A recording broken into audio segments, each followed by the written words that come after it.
Hi children. So today we are going to discuss verbs. What are verbs? A verb indicates an action or a state. Let us look at some examples. Sita dances in the evening. So here dances indicates an action. So it is an action word and it is a verb. And whereas, look at the second sentence, he is good at English. So he is good at English. There is no action word in this sentence, but still there is a verb. So this verb indicates the state of being. The action verbs are also called as dynamic verbs, and the verbs which indicates the state or state of being are called stative verbs or static verbs. So let us see the kinds of verbs. So according to the function they perform in a sentence, verbs are categorized into three categories. The first one is main or full verbs. The second one is primary auxiliary verbs, and the third one is modal auxiliary verbs. So the main verbs are the main actions in the sentence, whereas primary auxiliary verbs are helping verbs. They help the main verbs, whereas the modal auxiliary verbs are also helping verbs. Full or main verbs, example, sleep, dance, sing, walk, talk, etc. What are the primary auxiliary verbs? The primary auxiliary verbs are be, have and do. Be, have and do. And the modal auxiliaries are will, could, might, would, shall. All these are modal auxiliary verbs. In English, verbs are the only parts of speech which has tense. So it has three forms, that is V1, V2 and V3. V1 represents the present form, V2 represents the past form and V3 represents the past participle or past perfect tense. Let us see the full or main verbs. The full or main verbs are of two types based on how they form their past forms. So they are regular verbs and irregular verbs.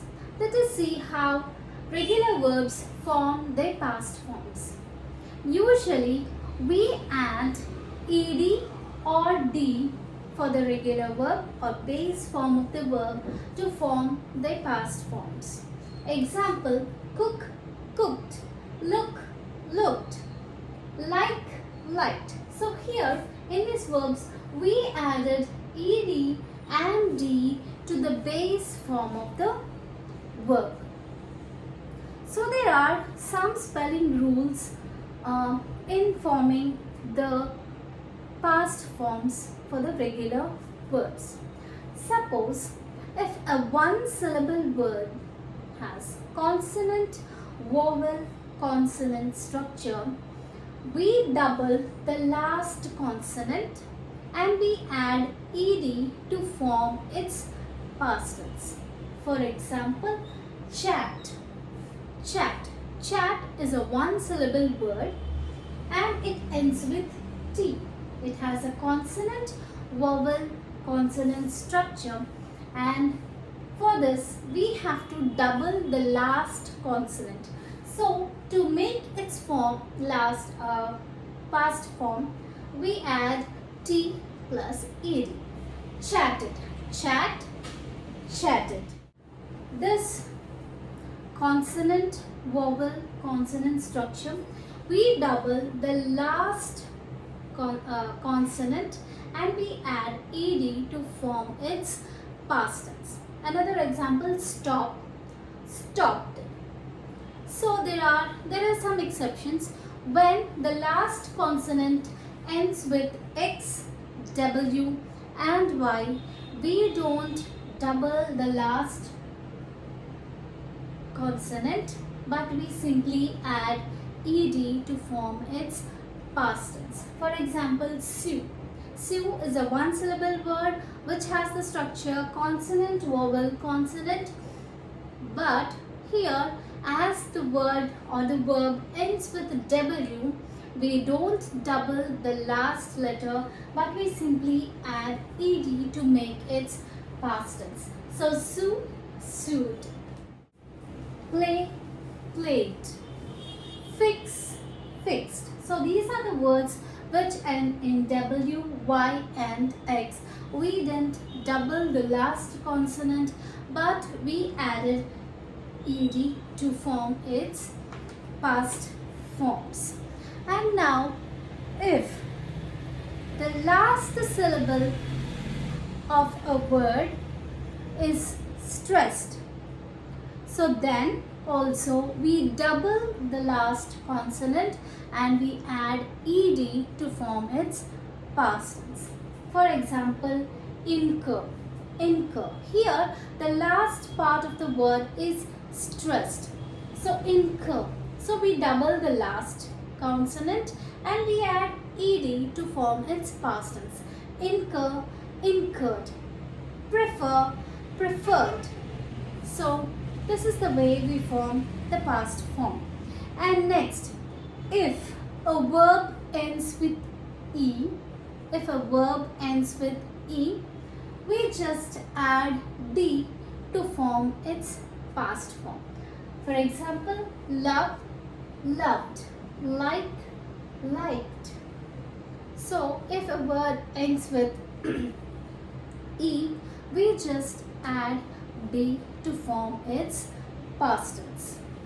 If a verb ends with consonant and y, if a word ends with consonant plus y, then we replace y with I and we add ed to form its past form. For example, cried. The word ends with y, so that is why to form its past tense we remove y. In the place of y we add I and ed to make its past tense. Cry, cried. Fry, fried. Dry, dried. So this is how the regular verbs form their past forms. And now coming to irregular verbs. So in irregular verbs, to form the past form, there is no specific rule. So each one has a different spelling. There is no specific rule. For example, build, built, built. Buy, bought, bought. Fly, flew, flew. Bet, bet, bet. Beat, beat, beaten. Bear, bore, born or born. So, what are verbs? What did we learn today? Verbs are the words which indicate the action or state. How many kinds of verbs are there? There are 3 categories of verbs. Main verbs, primary auxiliary verbs, modal auxiliary verbs. So verbs are the only parts of speech which have tense. So V1, V2, V3 forms. That is present tense, past tense and past participle. And now your homework is do the given exercise. Practice the verbs at home. Thank you.